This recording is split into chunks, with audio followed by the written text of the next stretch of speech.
Le focus, c'est l'un des pays les plus riches en pétrole. Le Venezuela est aujourd'hui au bord de la faillite. Pour les habitants, le quotidien est devenu un calvaire. Les prix s'envolent, la pénurie menace, la criminalité atteint des sommets.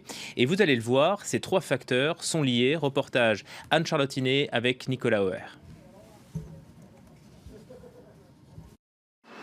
Vivre à Caracas depuis 2 ans, c'est plutôt survivre. Les prix du pétrole ont chuté, l'économie s'est effondrée. Plus de sécurité pour ses habitants, qui peinent même à se nourrir normalement. Un pays exsangue, où la loi n'a plus de valeur. Exemple, ces scènes de pillage capturées par vidéosurveillance. Quotidiennes au Venezuela. De simples habitants qui deviennent des voleurs. Bien souvent, c'est qu'ils n'ont plus les moyens d'acheter. Les Vénézuéliens sont exaspérés.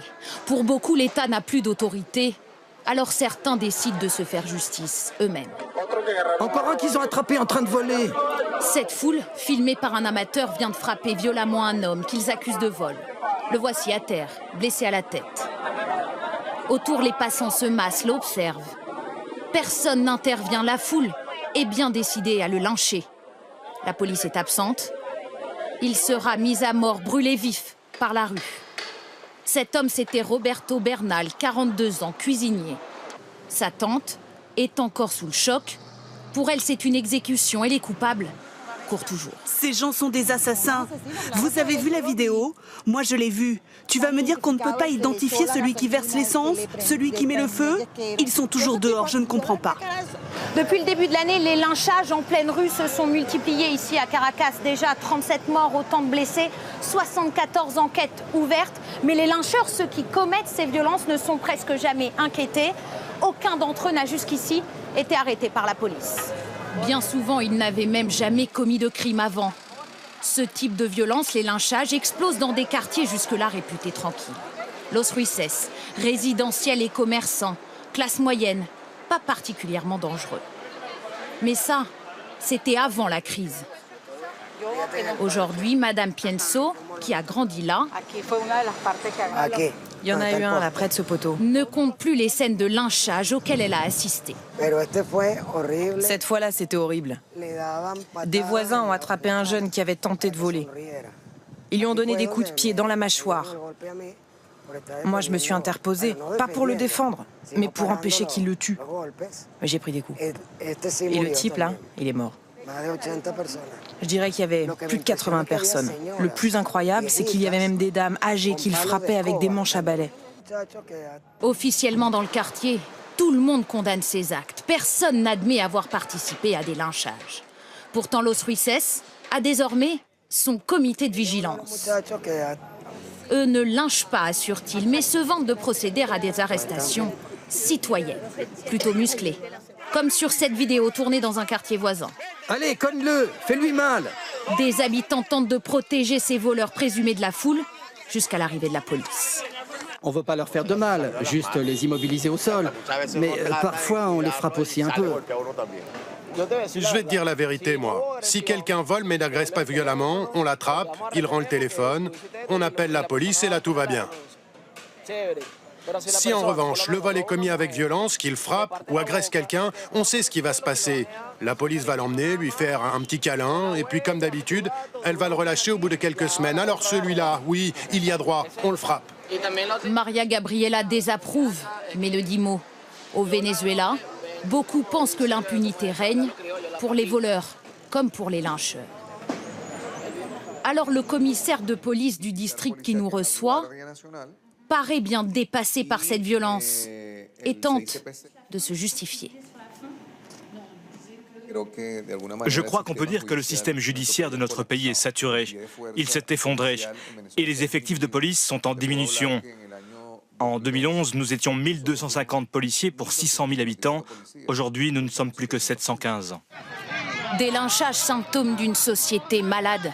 Désormais un sujet tabou au Venezuela. Depuis notre tournage, interdiction de diffuser dans le pays la moindre image de lynchage, ordre du gouvernement.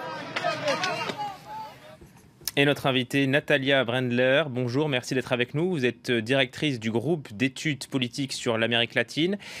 Cette justice populaire que l'on a vue dans le reportage, est-ce que c'est courant dans ce Venezuela en crise ?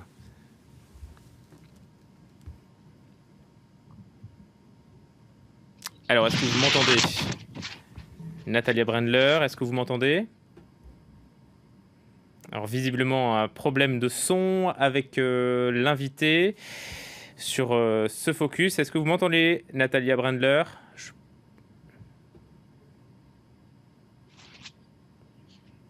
Bon, alors, visiblement, Natalia Brendler, est-ce que vous m'entendez? Oui, je vous entends. Voilà, la liaison est établie. Donc, vous êtes directrice du groupe d'études politiques sur l'Amérique latine. Je vous posais la question de savoir si cette justice populaire était courante. La justice populaire, oui, malheureusement, c'est devenu un problème parce que comme il n'y a pas de justice, les personnes sentent qu'il n'y a pas vraiment de justice.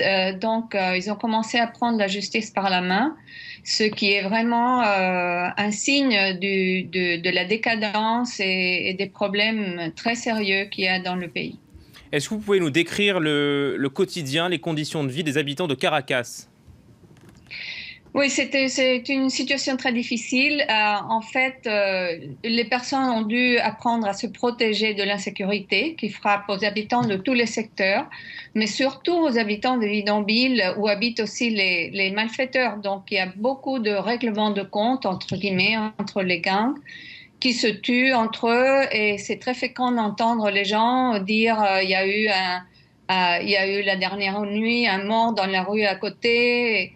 Et aussi les classes moyennes, elles vivent avec de peur d'être volées. Et aussi la vie est très difficile parce qu'il y a la pénurie de médicaments, d'alimentation. Donc il faut faire de longues queues pour trouver ou aller à plusieurs supermarchés pour trouver la nourriture qu'il faut pour la maison. Et ça, bien sûr, ça frappe surtout les femmes, même si ça frappe tout le monde, mais pour les femmes, c'est encore plus dur parce que ce sont elles qui sont, par la société, un peu les responsables d'emmener la nourriture à la maison. Mais c'est une situation très difficile.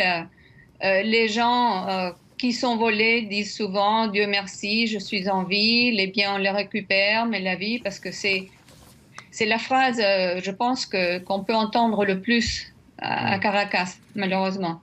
Comment est-ce que l'État vénézuélien peut-il être aveugle à ce point-là? Il ne veut pas reconnaître la difficulté parce que ça serait le reconnaître à niveau international et ils veulent faire semblant comme si rien ne se passait, mais déjà c'est impossible de ne pas le voir, c'est public, tout le monde le voit. La crise impacte tellement fortement tout le monde que c'est impossible de le cacher. Le gouvernement, il a échoué dans tous ces plans qu'ils avaient fait de distribution d'alimentation, tout ce dont ils avaient parlé pendant le temps de Chavez. Ils n'ont pas réussi à contrôler la violence quotidienne, tout le contraire. Et il n'y a plus d'armes dans la rue et on se demande d'où elles viennent puisqu'elles sont totalement contrôlées par le gouvernement. Donc, il y a beaucoup de violence et le gouvernement ne le reconnaît pas et ne peut pas non plus. Je pense que c'est un peu sorti de leur capacité comme État. Ils ont perdu la capacité de contrôler la violence, ce qui devrait être, disons, la principale fonction d'un gouvernement et d'un État. Un mot peut-être de l'opposition qui est en passe de perdre son pari, à savoir organiser un référendum révocatoire avant le 10 janvier 2017. Pourquoi cette date? Parce qu'après cette date, le référendum, bien si Maduro était, disons, si c'était accepté qu'il devrait sortir du gouvernement, après le 10 janvier, ça serait son vice-président, c'est-à-dire ça serait une continuation du régime tel qu'il a été jusqu'à présent et qui est en très mauvaise popularité. Mais c'est pour ça qu'ils essayent de ne pas le faire avant le 10 janvier, parce qu'à ce moment-là, il faudrait aller à des élections présidentielles et ils ne sont pas intéressés à voir non seulement le président Maduro partir, mais de voir quelqu'un de l'opposition sûrement gagner la présidence. Voilà, ça semble mal parti pour l'opposition. Merci beaucoup Natalia Brendler d'avoir été notre invitée. Je rappelle que vous êtes directrice du groupe d'études politiques sur l'Amérique latine. C'est la fin.